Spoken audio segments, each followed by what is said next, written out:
Hello, welcome to as told by Sinjini. আশা করছি তোমরা সবাই ভালো আছো। কাশ্মীরের তৃতীয় দিন আমরা আমাদের শ্রীনগরের হোটেল থেকে চেক আউট করে বেরিয়ে পড়লাম পেহেলগাম যাব বলে।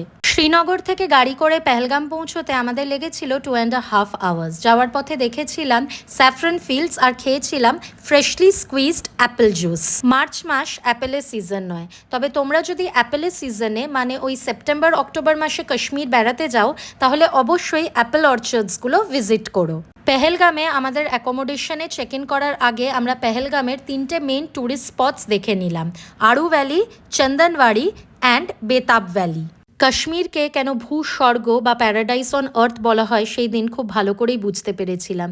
চারিদিকে খালি বরফ আর বরফ, মনে হচ্ছিল পাহাড়, উপত্যকা আর হ্রদগুলোকে কেউ যেন একটা নির্মল সাদা চাদর দিয়ে ঢেকে রেখেছে।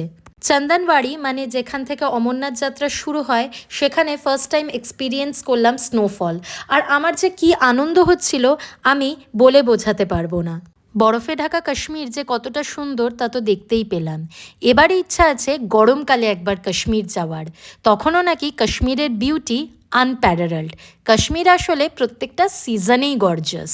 তোমাদের যদি এই ভিডিওটা ভালো লেগে থাকে then please make sure to like and also subscribe.